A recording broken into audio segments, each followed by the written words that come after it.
कर भला तो हो भला, यह कहावत नहीं बल्कि इस कहावत को चरितार्थ कर दिखाया है विधायक लखेश्वर बघेल ने। बस्तर क्षेत्र से लगातार तीसरी बार विधायक चुने गए लखेश्वर बघेल कांग्रेस के वरिष्ठ नेता है। आज डीए न्यूज प्लस का खास कार्यक्रम शख्सियत में शामिल हुए।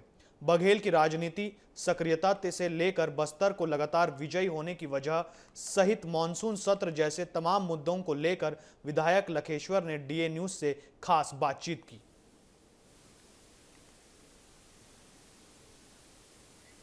नमस्कार, डीए न्यूज प्लस की खास पेशकश शख्सियत में आप सभी का बहुत बहुत स्वागत है। तो आज हम एक ऐसे शख्स से आपको मिलवाने जा रहे हैं जो केवल क्षेत्र ही नहीं बल्कि पूरे प्रदेश में जननायक के रूप में जाने जाते हैं। हमारे साथ बस्तर क्षेत्र से लगातार विजयी प्रत्याशी विधायक लखेश्वर बघेल जी हैं और उनसे हम आज चर्चा करेंगे बस्तर के विभिन्न मुद्दों को लेकर कि कौन कौन से वो मुद्दे हैं जिनको लेकर वो लगातार विधानसभा तक भेजे जाते हैं। क्षेत्र की जनता उसको तीसरी बार विजयी प्रत्याशी के रूप में विधानसभा में भेजे हैं। बहुत बहुत स्वागत है आपका लखेश्वर बघेल जी। बहुत बहुत धन्यवाद आपको।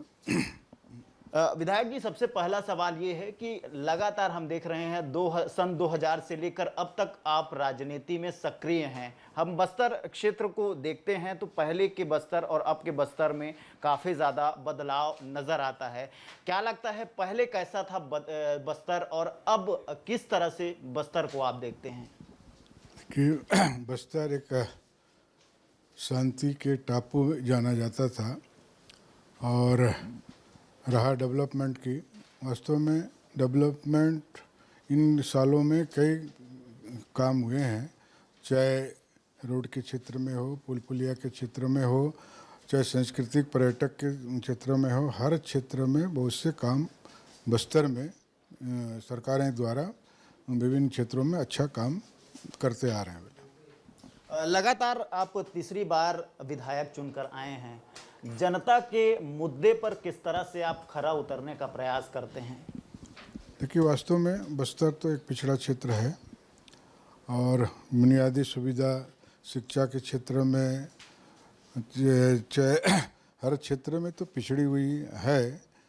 लेकिन हमसे जब से हम लोगों ने विधायक बने, मूलभूत सुविधाओं को लेकर हर क्षेत्र में संघर्ष करते हुए लोगों को लाभ दिलाने का प्रयास कर रहे हैं। चाहे पर्यटन के मामले में हो, चाहे संस्कृति परंपरा रीति नीति देवगुड़ियों की पुनरुद्धार की बात हो, सारे काम हमारे सरकार पिछले सरकार के द्वारा जो काम हुई है तो बहुत अच्छा सराहनीय कदम रहा है। इस मुद्दे को लेकर अपन सोच में हमारी सोच में लोगों के मांग के अनुसार, लोगों के इच्छा अनुसार सब खरे उतरने का प्रयास करते हैं। इसलिए पब्लिक जो भी 3 बार हमको जो प्यार दिया है तो इसके लिए हम लोग पब्लिक को धन्यवाद देते हैं कि इस तरह के जो प्यार मिलता रहे, आगे भी मिले। आने वाले समय में मानसून सत्र भी है। 22 जुलाई से मानसून सत्र की शुरुआत हो रही है, तो बस्तर के कौन से मुद्दे इस बार सदन में गूंजेंगे? देखिए,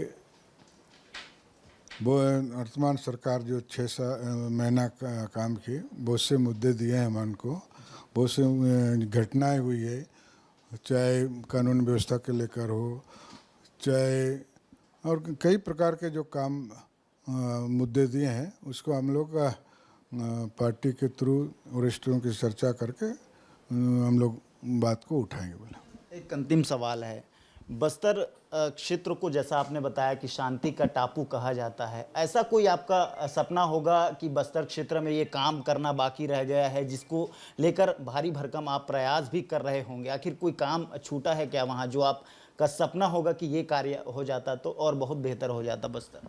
जैसे मैंने पहले बताया था, सबसे पहले तो हम लोग बस्तरवासी देवी देवता माटी पूजन को हम लोग मानते हैं। हम लोग की सरकार, भूपेश सरकार के द्वारा इस क्षेत्र में बहुत से काम हुए और अभी बहुत से काम बचे हैं। उससे हमारी संस्कृति परंपरा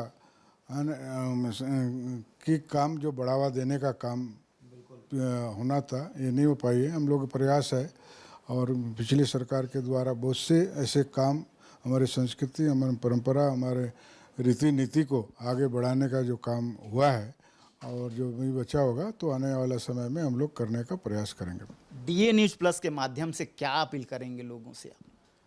नहीं, मैं आपके माध्यम से, आपके डीएनए न्यूज प्लस के माध्यम से हमारे पब्लिक, हमारे जनता, हमारे बस्तरवासी छत्तीसगढ़ियों से अपील है कि हमारे जो छत्तीसगढ़ी रीति नीति परंपरा पे चलती है उस रीति नीति और परंपरा पे हम लोग चलें और छत्तीसगढ़ का नाम रोशन करें।